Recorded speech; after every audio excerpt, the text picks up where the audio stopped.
Ikimoto is hiding the true power of Boruto's new sword from us. But in this video, I'm gonna dissect every possible scenario we could see from this sword's new power that makes sense. So without further ado, let's jump into it. This past week, chapter 28 of Boruto Two Blue Vortex dropped, and we got to see how Boruto's new sword looked, and most importantly, the abilities of said sword. Now at first glance, the sword didn't look all too different from its previous design, maybe a little bit more sharp and more curved, but other than that, not much is different.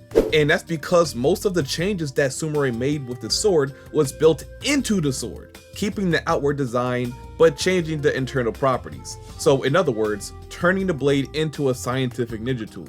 So let's really look at this blade. What's new about it?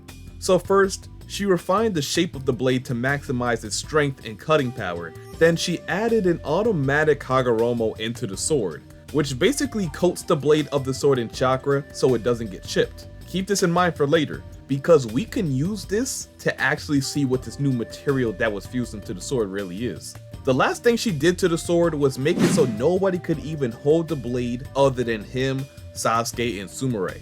And if anyone that isn't those three holds it, it rapidly drains the chakra. I feel as though this feature is quite reassuring, but if not handled right, it can come with some major repercussions and problems, especially if Boruto finds himself in a situation where someone else handling his sword for a short amount of time is necessary. And trust me, it happens more than you think.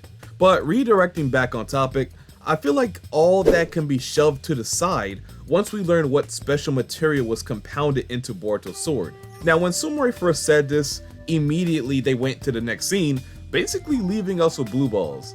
Like no lie, that was kinda crazy. I can't tell you all enough how much Ikimoto loves to do this. He's done it many times in Two Blue Vortex alone. He's going to leave us just wondering what this new special material could be for a few chapters. We're only gonna learn of this new material once Boruto actually uses it in combat, or if it's revealed what it actually is. Once the ability is fully revealed, he's definitely gonna do a flashback right to this conversation. And then, once we get that flashback, Sumire will deep dive on this new material and tell us how it will affect Boruto's sword. The flashback is meant to explain certain details that might take away from the current situation if explained in present time. Like when Kawaki came to save Boruto from Jiraiya, nobody's gonna sit there and explain how it's possible that Kawaki's here right now.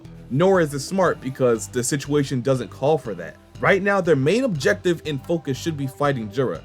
Therefore, it's necessary for a flashback to further explain as to why this is possible. The only time where it makes sense to explain things in the current time is when a new ability is introduced that the character using it created or developed. Or you can have a nearby character that knows what the ability is explain it to the audience, like when Guy was explaining what the Chidori was when Sasuke used it for the first time. But right here, as it pertains to the current flow of the story, a flashback is definitely in play for us. I don't know when that will be, but we'll be getting one for sure sooner or later. Now, whenever Boruto uses his sword to slice or slash something, there's usually nothing very, how should I say, eye-catching about it. Just a straight slice right through his target. Until now. You see, when Boruto sliced through one of the Mamushi clones, you can probably see from right here on the screen, once he drew his sword, there was a ghost slash that hit Mamushi. So the initial slash was on his head to go through his eyes, but a secondary slash appeared that went through his mouth. Now prior to all of this, all Boruto did was land and unsheath his blade to slash his opponent. No other move was made that could have caused this to happen. It was one singular motion which resulted in two slices. Now looking at this like a week later than when the chapter actually came out, I think it's pretty apparent that this isn't normal. Something that Sumire did to the sword caused this to happen. Now the question is, what could it be? I'm pretty sure after seeing this, your mind instantly went to the special material that Sumire mentioned earlier, and if you thought that, you might be correct. But if this is true, what kind of material is this that would give a sword an ability like this? And what is the true identity of this ability? Now through multiple hours of research and mostly brainstorming about potential ability ideas that this could be, I've come up with the following. Now first, we look back to the original source of why Boruto needed his sword improved in the first place. It was because Jiraiya, one of the Shinju, damaged it. Even though Sumire implanted a built-in Hashirama so Boruto wouldn't have to worry about his sword breaking, it still doesn't get rid of the main issue, which is the Shinju. From Sumire actually being confronted by one of the Shinju and in an altercation with them, she knows just how powerful they are. She understands that if these Shinju aren't defeated, then that means the end of the planet. And from her and Boruto's conversation back in chapter 6, she knows a lot about them now. Boruto told Sarada and Sumire about the fundamental purpose of the Ten Tails and how they might be affected because of Code's karma, which is of Otsutsuki essence. So this special material won't just help Boruto's sword become stronger and more resistant to breaking, but it will also help him in his battle against the Shinju. Sumire has extensive knowledge because of her relationship with Amato, who does experiment with Otsutsuki DNA like Shibai cells. And if the Shinju have Otsutsuki DNA in them as well, because of Code's karma, the sword could be key in stopping them. You see, this special material that Sumire put into the sword could be heavily reactive to Otsutsuki chakra or DNA, making it disrupt or drain the chakra in question. Since Boruto said that the Shinju are partially affected by Code's karma, this material could be a way to drain Otsutsuki essence from a target or negate it. One of the main reasons why the Shinju came to be is because of Code's karma, and it's possibly the reason they're able to evolve without the need to devour an Otsutsuki like Boruto or Kawaki. So this new ability of the sword can actually disrupt their evolution process, and actually not only that, but possibly devolve them back into their most simplest form, slowly but surely. The Shinju have many abilities, like being able to regenerate at any given time back to full strength. And if this regenerative ability is partially tied to the fact that they have Otsutsuki DNA, being able to disrupt that could lead to their defeat. Simply just striking them repeatedly over time could weaken their regeneration energy, making them more vulnerable to a killing blow. But if we're looking at this scene specifically as to what the new material might be, that theory doesn't really answer any questions now, does it? Well, in all hindsight, I guess not, but if we take into account of the chakra absorption part of the sword, we might not be so far off. So looking at the scene, what could this other slice really be? Now, I know Ikimoto's art pretty well, and I know if Boruto sliced Mamushi 2 times, then we would see him physically do it. The fact that this much damage happened in one motion implies that there is some type of ghost slice that occurs when slicing his sword in a certain way. Could it be the act of unsheathing his sword, which causes this ghost slash to happen? That's something you have to think about.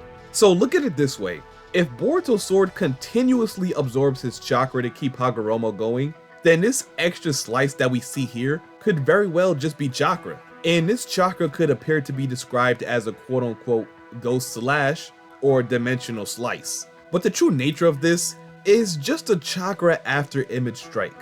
So basically, the chakra that is stored up into the sword could be released with a single strike of the sword, which then looks as if there is some sort of otherworldly magic that is causing this phenomenon. This actually reminds me of Frog Kumite. This is one of my favorite things about Sage Mode, and it's a shame that this isn't really an overpowered thing anymore like it used to be. But Naruto was able to make use of the protective and offensive aura of natural energy to create an extension of his body.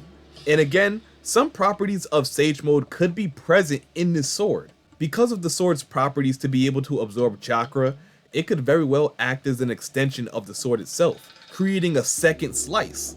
So the way this blade works is through chakra, and all of its abilities revolve around that aspect of the sword.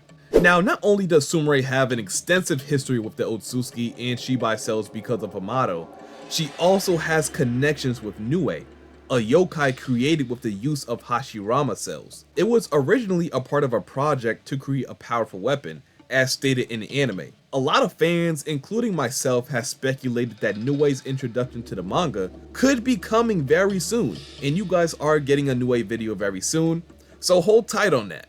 I'll try not to reveal too many linking concepts behind Nue and Boruto in this video, but Nue's chakra is special, being highly reactive to Boruto's Jogan and being able to do crazy things because of the power of his chakra. Now, if Nue's chakra was implanted into the sword, that means Boruto's sword is also linked with Hashirama cells, which by themselves carry insane regenerative power. But Nue can also absorb chakra, which is the sword's main ability. And Nue feeds off this chakra to use it to grow stronger or even self-destruct in a powerful explosion. It can also sense negative emotion, also regenerate lost limbs, and even grow smaller versions of these lost limbs, which tie into the Hashirama cells. Now, because of this and all the other abilities of the sword, I can see why people say Boruto's sword is essentially made with Hashirama cells. And when revealed, I think this dimension slice ability is heavily linked with Nue, more specifically Hashirama cells. So this is what this special material probably is. It has many similarities and some of the exact same properties of said cells. And that's how they can probably introduce Nue to the main series too. This is a gateway for Ikimoto to make that happen. So for real, this ability that Boruto has with his sword, or this dimensional slice, is most likely tied with Nue in some shape, size, or form. And all that revolves around the sword's ability to absorb chakra. So yes, it's very plausible that the sword's upgraded ability is intentionally designed by Sumire to combat the Shinju, especially since Boruto himself brought up the Ten Tails, the Shinju, and Code's Karma in chapter 6. These Hashirama cells is likely not just for power, but for a purpose, to counteract or sever the Otsutsuki derived chakra system within the Shinju. So over time, Boruto's sword could evolve into a Shinju counterweapon, making him uniquely suited to fight those divine tree clones, and also this could be a direct way for him to battle against Kawaki and not get his sword shrunk. But only time will tell. So if you was to guess what this special material is from Sumire, what would you say it is? Do you think it is Hashirama cells, or something else not yet revealed in the story? Let me know all your thoughts and ideas down below in the comment section. I would absolutely love to hear them. And also, remember, if you enjoyed this video and wouldn't mind seeing more like this in the near future, go ahead and like the video, comment, subscribe, and turn on post notifications so you get notified whenever I upload or go live for chapter spoilers. And until next time, I'll see you boys and girls later, and I'm out. Peace.